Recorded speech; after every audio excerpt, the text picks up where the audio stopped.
Okay, let's be honest. Burnout is freaking boring, right? Everybody is tired, everybody is busy, nobody is actually living. But some of us, we chose to pull the handbrake. I mean, not by quitting our jobs and running to Goa, but by making tiny savage cuts in how we operate in life. So this video in the next 10 minutes or so is a field guide. It's about the 12 habits that simplified my life after 35. And it's not because I read that in some book, but it's because my midlife made me choose freedom over performance, not minimalism, just pure efficiency. All right, let's do this. By the way, this video is not about becoming ultra productive or anything, okay? Actually, it's the other way. It's about cutting and eliminating all the noise. Okay, so let's go over it quickly. Okay, mental clarity begins in your pocket. That device in your pocket, which we call the mobile phone, is actually a root for a lot of our stress in the mind. So, what I do as a habit is that I actually at least delete one app a week that is troubling me. If I'm watching YouTube a lot, I delete the app for a while. If I'm ordering a lot of food from Swiggy, I delete the app. You know, if I'm on Instagram, I'm actually not on Instagram a lot, but you get the drill, right? What I'm saying is that the app that is giving you a lot of trouble, the app that you're doom scrolling, delete the app for a while till you get your sanity back, till your dopamine is back into the right level, and you will feel the difference. You will feel that you're calmer. Remember, your phone is not a slot machine, so don't let it play you. और एक bonus trick क्या मालूम है? Move all of these apps, these kind of apps, into the last drawer of your phone. So you have about 2 more steps to kind of go, and that's a friction point. You will be discouraged to do that, and that's why you'll probably go to those kind of apps lesser. Okay, the second one is single tasking. Multitasking is actually a scam. क्या करो कि batching करो, batch like a boss. You know, figure out slots for each of your activities. You know, buy a 200 rupees notepad, slot your day. Okay, say that today in the morning I am going to write emails, I'm going to prepare a strategy, I am to create this content. And then I'm going to slot my workout at this time at around 5 o'clock in the evening or maybe 7 a.m. in the morning. I'm going to take my kids out to the park at 7 p.m. Whatever, just slot your day so that your brain knows that this is the activity I got to focus on right now. So you're decision making once a day for one thing. You're not making these 200 mini brain toggles. Okay, third one is doing a 45-minute slot and moving. What I try to do these days is I put myself into a 45-minute time zone with a timer. So every time it's 45 minutes and I'm working on something, after 45 minutes the timer goes off and I have to get up and walk. It's not a reward, it's a part of the system. It's more of a discipline. And like the book Atomic Habits says, it's about how you build the discipline architecture that's very important. Okay. Okay, the next habit is going analog. You know, my notepad is not a digital app. It's not Todoist. It's not Google Keep. It's not Notion. It's a simple 200 rupees notepad. My weekly log is a week pad that I've got from a website. I can write my stuff on it. I can tear a page. I can stick it to the fridge. I can stick it to my working board. I can do all of these tactile things with it because it's real. Remember, all of these phone screens and app screens on your iPad and phones are designed to steal your eyes. You know, paper doesn't beg for attention. Paper just lets you do your thing.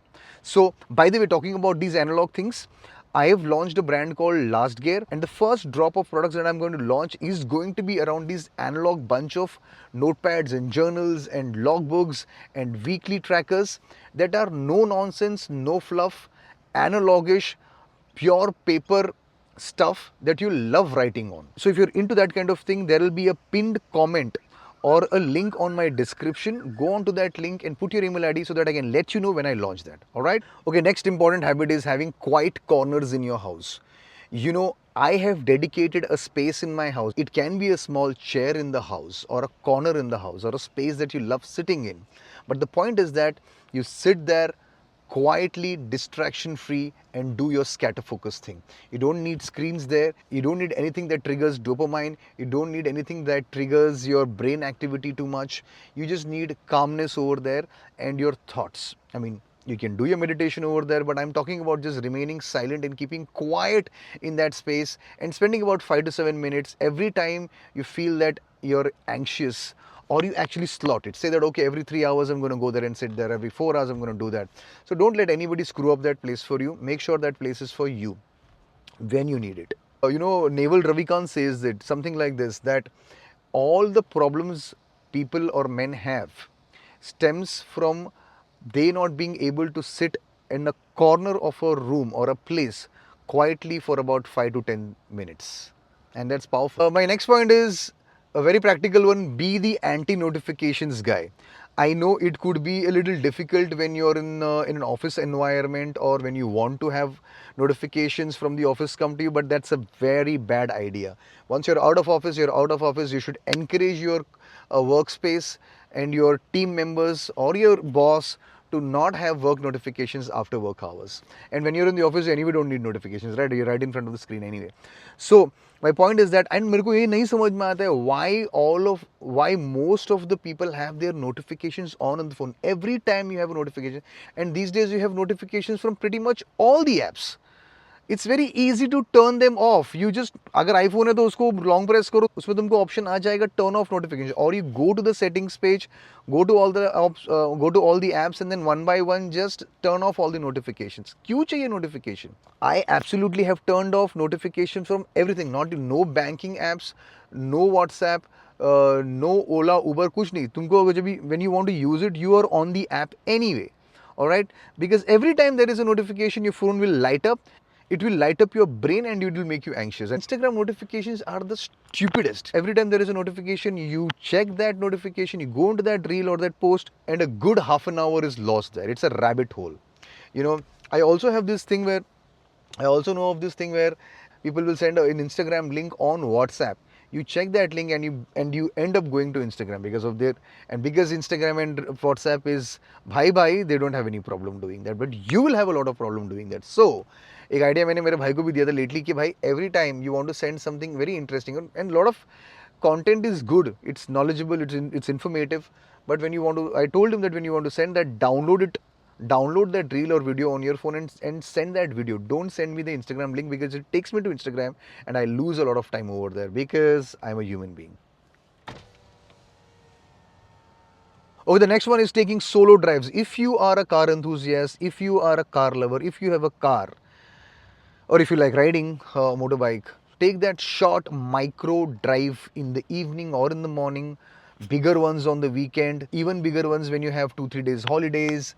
Take your car out, do a little solo drive with your favorite music on, or absolutely nothing in the car, just your thoughts, or go with your favorite person or your favorite family or favorite bunch of people, but that's a group.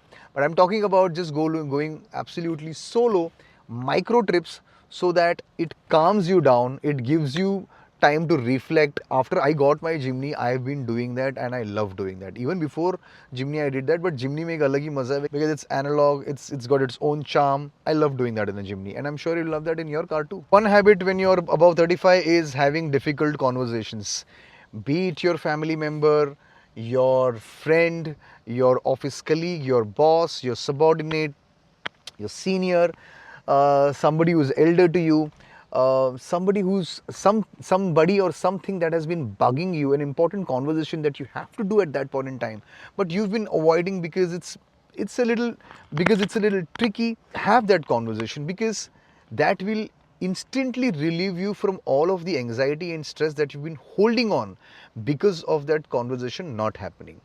And think about it, the outcome of that conversation will trigger a lot of things that will fall in place for you. And after that has fallen in place, pretty much everything of it will become a cakewalk. Okay, the next one is Microquits. You want to quit that WhatsApp group that's not been worth your time and your personality? Quit it, no explanation. You want to quit reading that self-help book that you half read and you're not inspired to read it anymore? Quit it. You want to quit meeting a bunch of people because you don't feel that vibe? Quit. You don't have to explain. I think the last one is inbox sabotage. Think about delay as a power move here. Not everything in world is instantly needed or urgent. If you have the liberty, delay replying to any emails for 48 hours. Sit on it for 48 hours and see what happens. Urgency is often artificial, especially in middle management drama. Don't risk it, obviously, if your job depends on it. But if you have, and that's why I said, if you have the power and the liberty to do that, and you have a team to handle stuff, do that. Things will still work. You'll probably end up teaching and giving more empowerment to the people that need empowerment. Similarly, don't reply on a WhatsApp message for 24 hours and see what happens. If it's urgent, they will call you. At least you'll get a 24 hours or 48 hours break from all of these dopamine on steroids apps that has been built.